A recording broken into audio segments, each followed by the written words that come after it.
Wangiri from BA. This is a Rorschach Malawi update from the 30th of December 2025. A quick summary of what's going down in Malawi.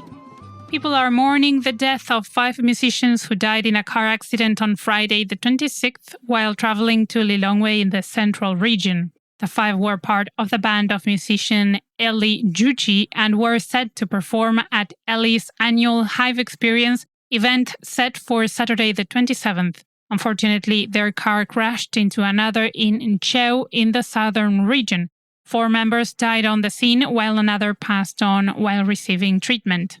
The news came as a shock and many pitied Eli, who lost his entire band. The young star has since deactivated his social media accounts. This year's Christmas celebrations were dampened by a huge storm that caused heavy, non-stop rains in 7 districts, including Blantyre and Machinga in the southern region. The rain started on Christmas Day and lasted until Sunday the 28th. On Monday the 29th, the Department of Disaster Management Affairs told local media that a 3-year-old died in the floods and that over 2,000 households had been displaced, while many more had lost their crops. The department is currently working with bodies like the Malawi Red Cross to assess the damage. Unfortunately, some people had dry taps to deal with amidst the storm. On Friday the 26th, the Blantyre Water Board released a statement apologizing to their customers because water stopped coming out shortly after the storm started. Their statement said the interruption in their water supply was due to an electricity blackout at one of their major stations. As a result, many areas had no running water. They said they sent water bowsers to severely affected areas, but comments on their Facebook post showed that no one really knew where the bowsers went. The water started running again a few hours after the rains calmed down. The country is yet to have a breather because on Monday the 29th, the Department of Climate Change and Meteorological Services forecasted another storm. They said an intertropical convergence zone caused it and that it would start on Monday the 29th and last up to Thursday the 1st, affecting areas in the northern region such as Mzuzu and Kalonga. They said the storm would range from categories 2, 6, and 10, depending on the area. By Tuesday the 30th, local media started reporting on rain damage. For instance, they said that the M1 road got cut off in Kasungu district in the central region, making it impossible to travel from Lilongwe to the northern region. Fortunately, the roads authority fixed it after a few hours. On a happier note, some families grew on Christmas Day as they had their little bundles of joy. Statistics from the Ministry of Health said that over 1,700 babies were born on Christmas Day. This is higher than the 1,400 Christmas births in 2024 and 2023. While commenting on the stats, the Malawi Health Equity Network urged the Ministry of Health to determine the ages of the women who gave birth, saying it points to the country's average fertility rate. The network was concerned that the Christmas births might be a picture of Malawi's daily birth rates and that the country may not have enough resources if people do not start implementing family planning methods. The National Statistics Office conducted a survey to assess how people feel about Malawi's justice and accountability, and the results show that many people believe there is a huge gap in how the rule of law is applied. The study said that only 10% believe that government officials respect the law, while nearly 40% disagree. Several feel that powerful people are not held accountable the way ordinary citizens are. Political analyst George Chaima said the study revealed that laws are not applied equally because government officials do not face consequences for their crimes. In trending news, local media revealed that the Agricultural Development and Marketing Corporation mismanaged 132 tons of maize flour at 2 of its warehouses, causing it to rot while many Malawians struggled with hunger.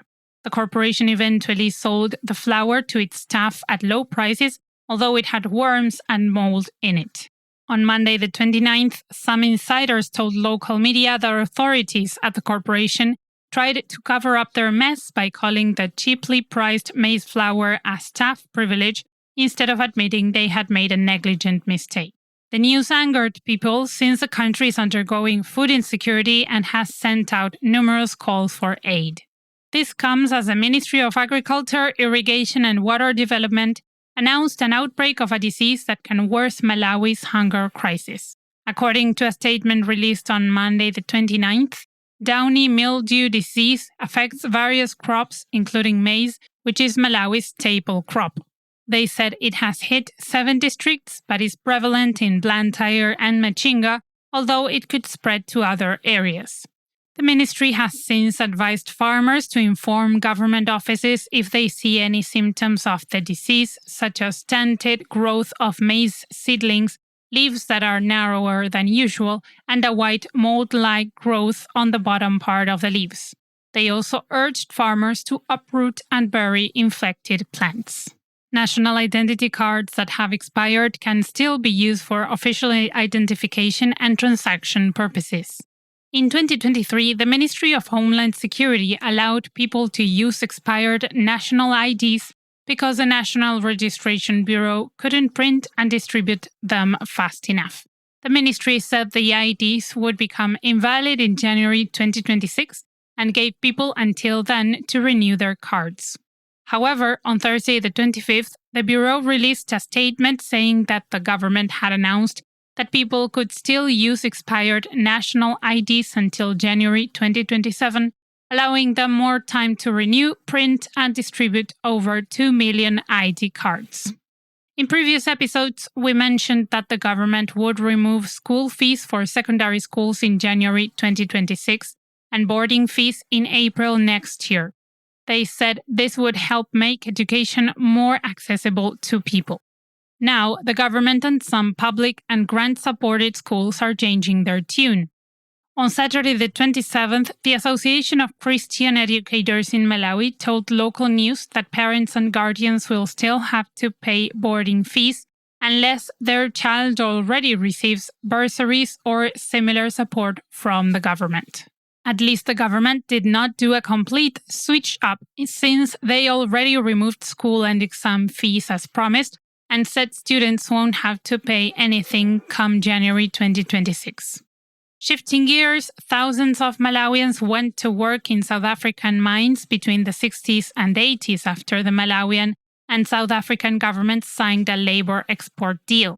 Now 46,000 ex-miners want the Malawian government to force South Africa to compensate them for the funds that they lost when the labor deal was stopped abruptly, leaving them without their salaries.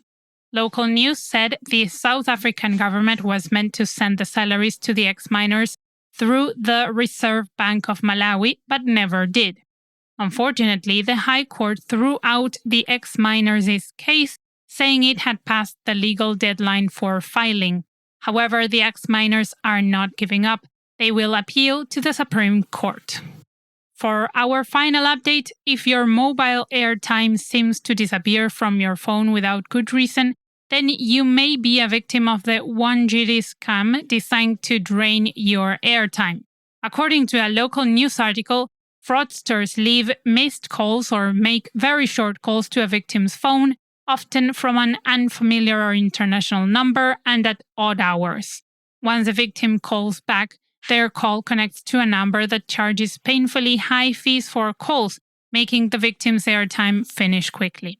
It is unclear how the fraudsters benefit from this scam, but the article emphasized how it can affect the victim's livelihood by making them unable to connect with their loved ones or run their affairs. To avoid the scam, do not call the unknown numbers back. You can check out the full article with the link in the show notes.